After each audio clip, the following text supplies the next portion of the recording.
नमस्कार, म तपाईहरूको आफ्नै गजल प्रेमी साथी औँसीको रातमा इन्द्रमान आत्मा चुरियामैनौ शिखर पानी मकवानपुर स्थायी घर भए हाल दोहा कतारमा कार्यरत छु। आज मैले यहाँहरूमाझ एउटा गजल लिएर उपस्थित भएको छु।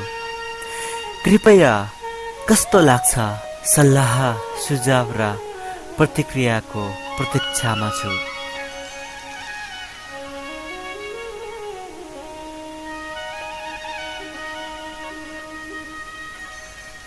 मान्छे मान्छे एउटै हो, किन हेला मलाई, अरूलाई चिल्लोकार किन ठेला मलाई।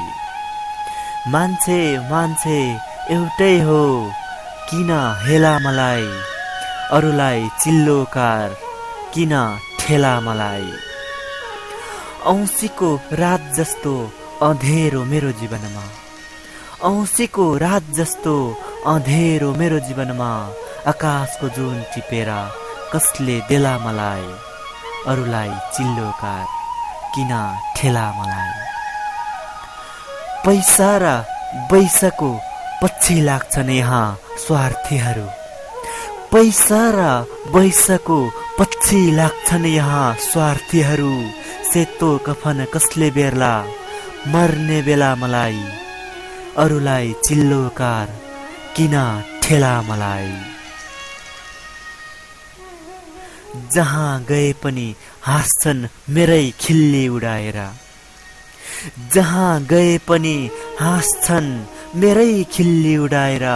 मन छैन जान मठ मन्दिर र मेला मलाई, अरूलाई चिल्लोकार किन ठेला मलाई।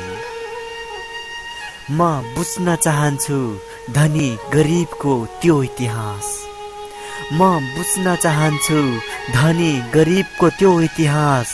यदि सक्छौ भने बनाऊ आफ्नो चेला मलाई। मान्छे मान्छे एउटै हो, किन हेला मलाई, अरूलाई चिल्लोकार किन ठेला मलाई। ए सुन्नु ओढेर चाँदीमा सुत्ने महामूर्ख हो, बनाऊ मलाई आफ्नो चेला बनाऊ। म बुझ्न चाहन्छु कहाँ लेखिएको छ त्यो इतिहास, जुन इतिहासको पानामा धनी गरिब र जातीय भेदभाव गर्नुपर्छ भनेर लेखिएको छ। म पढ्न चाहन्छु त्यो पाना, जुन पानामा मान्छेले मान्छेलाई दलित र गरिब भनेर हेप्नुपर्छ भनेर लेखिएको छ। खै कहाँ छ त्यो पाना, जुन पानामा आफ्नै दाजुभाइलाई काटमार गर्नुपर्छ भनेर लेखिएको छ। अनि खै त्यो पाना, जुन पानामा जबरजस्ती आफ्नै दिदीबहिनीलाई बलात्कार गर्नुपर्छ भनेर लेखिएको छ। त्यो इतिहासको पानालाई म विनाश पार्न चाहन्छु। अनि तिमी अनुहारमा सेतो बोकेर मनभरि कालो बोक्नेहरू सुन, खल्तीमा छुरा बोकेर मुखमा राम राम भन्नेहरू सुन। म बुझ्न चाहन्छु तिम्रो मनमुटु ढुङ्गाले बनेको छ कि पत्थरले बनेको छ, तिम्रो मनभित्र बालुवा छ कि माटो छ। म हेर्न चाहन्छु, म बुझ्न चाहन्छु किन माया पलाएन तिम्रो त्यो मनभित्रबाट, किन पलाएन तिम्रो मनभित्रबाट दया र मायाको पालुवा किन पलाएन। म बुझ्न चाहन्छु, म हेर्न चाहन्छु, म परीक्षा लिन चाहन्छु।